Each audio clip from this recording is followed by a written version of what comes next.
di tahap awal tadi kita sudah selesai memasukkan stok fisik barang kita. Jadi dengan asumsi bahwa saat ini di tanggal 30 April 2021 kita sudah selesai menyetok barang keseluruhan. Nah, langkah selanjutnya apa? Langkah selanjutnya yang perlu kita masukkan adalah saldo awal hutang dan piutang. Kenapa ini perlu dimasukkan? Nah, bagi Anda atau pemilik minimarket yang tidak memiliki hutang maupun piutang, ya kita tidak perlu memasukkan datanya. Ya, jadi di sini dalam kasus ini adalah contohnya kita memiliki beberapa saldo awal hutang kita sisa dari akhir April 2021. Di sini kita sudah mencontohkan atau sudah menyiapkan data laporan piutang beredar. Ini adalah untuk laporan piutang Salmama. Yang kedua adalah laporan hutang. Nah, bagaimanakah cara menginputkan data-data ini? Oke. Kita masuk dari menu saldo awal piutang terlebih dahulu. Jadi kita mulai dari menu akuntansi, saldo awal piutang. Nah, di sini kita diminta untuk memilih nama pelanggannya. Ya. Di sini contohnya adalah pelanggannya misalnya adalah Pak Hasim. Ya, kita pilih. Nah, kemudian di sini kita isikan nomor-nomor transaksinya. Di data ini, contoh laporan piutang, saya akan mencontohkan hanya beberapa contoh transaksi ya. Misalnya di sini adalah ada beberapa contoh transaksi sisa piutang di tahun 2019. Ini kita copy untuk kita copy nomor transaksinya, kita masukkan di sini, kita copy paste.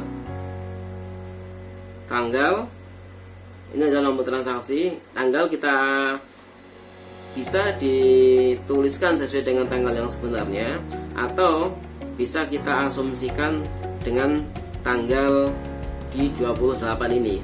Tapi akan lebih realistis atau akan lebih real manakala diisi dengan tanggal yang sebenarnya. Misalnya di sini adalah tanggal 17 bulan 8. Oke, kita copy lagi. Kita masukkan tanggal transaksinya. Oh, ternyata nggak bisa ya kalau di copy paste.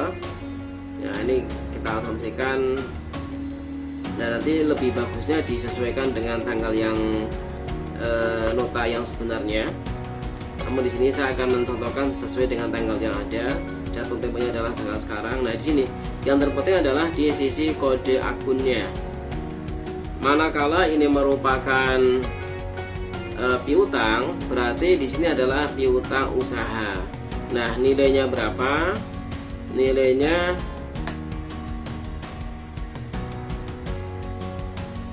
kita copy lagi nilainya, misalnya nilainya adalah 7 juta.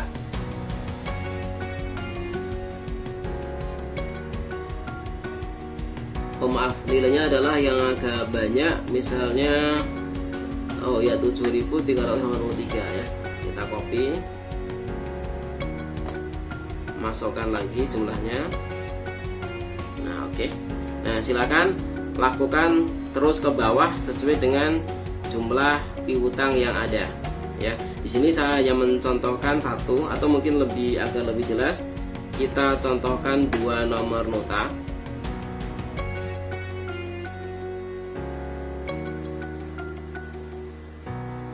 Nah, di sini saya asumsikan di tanggal 1 Februari juga. Jatuh tempo juga sama nih. Ini hanya sebatas asumsi ya untuk tanggal ini. Akan lebih baik ketika disesuaikan dengan tanggal transaksi yang sebenarnya. Ini masuk ke piutang usaha lagi. Nah, di sini nilainya adalah 32.000. Oke ya, kita tambahkan. Oke. Nah, jika nanti di sini ada 10 nota yang berkaitan dengan piutang ini, silakan diselesaikan sampai ke bawah. Ya, sampai selesai, kemudian simpan. Nah, di iPOS 5 ini juga sudah disediakan fitur import dari Excel untuk import piutang. Nah, bagaimana caranya untuk import piutang ini? Silahkan nanti kita lihat di channel kita, channel Salma Komputer. Di situ kita sudah memberikan panduan bagaimana cara teknis untuk mengimport piutang. Nah, nanti bisa dilihat di panduan nomor 15. Nah, di sini panduan nomor 15 adalah untuk import, ini untuk import hutang. Untuk piutangnya ada di panduan nomor 18. Silakan nanti bisa dibaca bagaimana cara import saldo awal piutang. Oke, di sini kita simpan, kita tutup. Nah, anggap saja kita di sini sudah selesai untuk mencatat saldo awal piutang kita. Langkah selanjutnya adalah kita mengimport saldo awal hutang. Ya, kita pilih nama pelanggannya. Dan di sini tadi kita sudah menyiapkan contoh data-data hutang. Nah, data hutang ini satu contoh misalnya adalah ke Walls misalnya ya. Ini ada pembelian di tanggal 18 bulan 4 2021 misalnya ya. Kita kopikan. Kita isi nama suppliernya di sini. Walls. Nah, ini berarti dari pembelian. Nah, sebetulnya hutang ini juga bisa dari konsinyasi masuk. Bisa juga dari sama saja ketika piutang juga sebetulnya ada konsinyasi keluar ya. Sehingga diisi datanya secara lengkap. Cara pengisiannya kurang lebihnya juga sama dengan seperti ini. Oke, tadi kita lihat tanggal transaksinya adalah tanggal 8 bulan 4 2021. Dan tanggal jatuh tempo adalah tanggal 18 bulan 4 2021. Nah, di sini kita akan mencontohkan data realnya.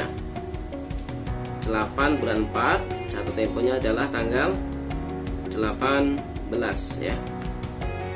Kita lihat lagi. Nah, betul. Nilainya adalah 1.700.000 ya.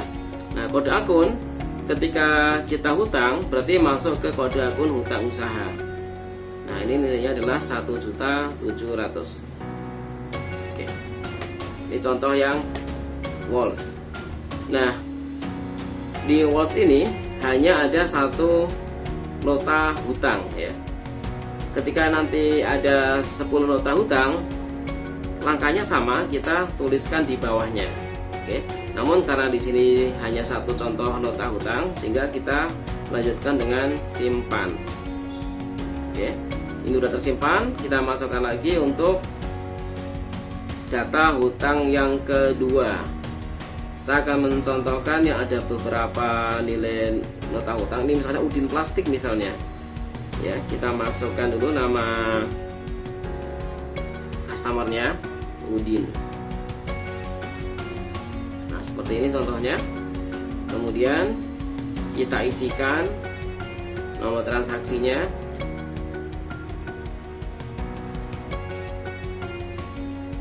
Oke, sambil silakan nanti diperhatikan. Nah, ini asumsi saja ya untuk tanggal transaksinya. Kemudian tanggal jatuh tempo juga kita asumsikan. Nah, ini juga hutang usaha. Kemudian jumlahnya kita lihat ada 2.650.000. 2.650.000. Oke, yang kedua kita masukkan lagi. Nah, di sini kita masukkan nomor transaksinya juga. Oke, kita asumsikan saja. Nah, ini kita asumsi lagi. Nah, ini juga hutang. Nah, ini nilainya adalah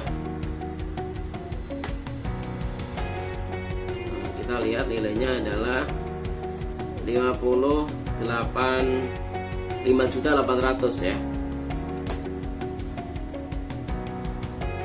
Oke, nah silakan kalau masih ada data berikutnya bisa dilanjutkan. Dan ini kita cukupkan, simpan, yes, oke.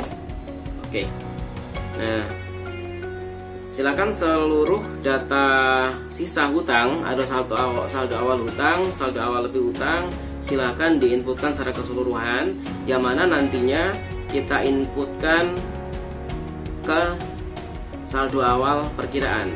Jadi segala yang kita masukkan, semua data yang kita masukkan dalam saldo awal piutang dan saldo awal hutang nanti akan muncul di saldo awal perkiraan. Ya, oke. Untuk sesi ini kita cukupkan untuk contoh menginput saldo awal hutang maupun saldo awal piutang. Sebagai tambahan, untuk saldo awal hutang, silakan nanti bisa dipelajari lebih lanjut cara menginputnya di panduan tutorial nomor 15 ya. Karena di iPost sudah disediakan untuk input dari Excel ya. Caranya bagaimana? Silakan bisa di review kembali. Sudah kita sediakan panduannya di materi nomor 15. Baik, terima kasih. Kita lanjutkan pada sesi yang ketiga.